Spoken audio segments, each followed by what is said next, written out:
السلام عليكم ورحمة الله وبركاته. السلام ورحمة الله وبركاته. كيف حالك شيخ؟ حياك الله شيخ. بارك الله فيك. Sheikh, I would like to ask you regarding the joint family system in the Muslim world, especially in the subcontinent. 5 brothers, 6 sisters, and so many people living in one building, one house.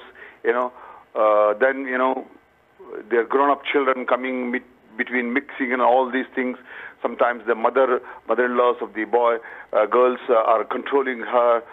Father-in-law have some rulings on their sons, this thing, that thing. So many things are there. So what is the exact Islamic ruling? Does this happen during the Rasulullah ﷺ period, that everybody lives in one house, under one roof, so many people? Okay. Just the question I want to ask. Okay, I will answer you, inshallah, Abu Yusuf. Thank you. Barakallah feek. Our biggest problem in the Muslim world, or at least one of the biggest problem, is when we allow tradition and customs to overrule Islam. This does not work. When you say, Ashhadu an la ilaha illallah, I bear witness there is no God worthy of being worshipped except Allah Azza wa Jal, this means that you enslave yourself totally to Allah the Almighty and abandon anything else. So whatever Allah says, whatever our Prophet ﷺ teaches, we embrace unconditionally, without any questions asked. The problem of the Muslim world is that they allow their customs and traditions to overrule. And this is totally against Islam. Let us look at the joint family system in the subcontinent and in some other countries as well.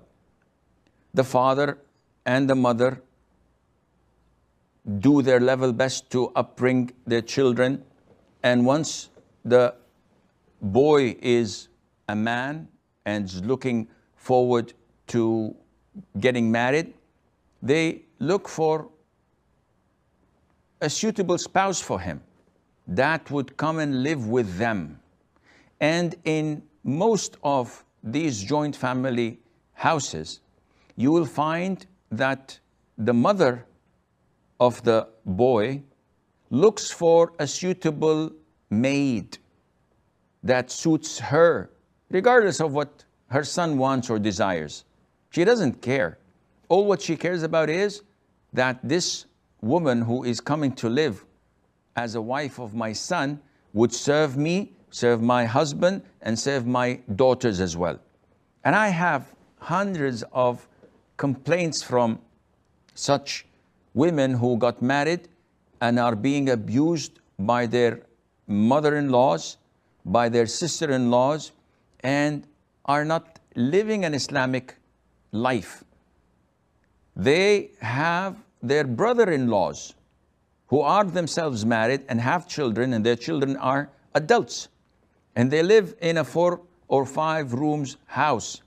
So how is she supposed to go to the kitchen if every 5 minutes someone enters it and sees her without the hijab? And it is not possible to be in hijab 24/7, not being able to sit in your own room without someone barging in by mistake or intentionally, without any privacy for you or for your husband together. And when she speaks to the man, to the husband, he says, what can I do? If I leave, my father and mother will curse me and they will shun me. They will not talk to me. This is totally absurd and wrong. If your father and mother shun you or curse you, Allah will not listen to them, because they are transgressors. They are committing dhulm. It is your wife's right to have a separate house of her own, at least one room with a kitchenette and a bathroom, that no one else can come in without her permission or knowledge. I hear stories from evil mother-in-laws that would come into the room of the wife and search around. Evil sister-in-law who comes and takes jewelries of her sister-in-law without her permission, takes dresses, wears them whenever she wants. And she is not allowed to keep her door locked. This is totally haram. So what to do? A man has to become a man. Once you get married, you have to take care of your wife. Your father gets angry, your mother gets angry. I didn't do anything to make them angry. They are angry because they don't fear Allah Azza wa Jal. They want someone to serve them in the house. And this is not my wife's obligation.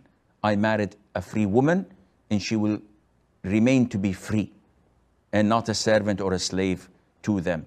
So this system is totally wrong. Now, when it comes to free mixing, I don't believe that there is a man who allows his wife to be seen improperly dressed by his brothers and by his nephews as if she is something displayed in the Red District of Amsterdam, for example.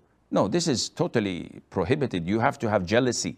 You have to be a man and not to allow such things to happen to your wife, and Allah Azza wa Jal knows best.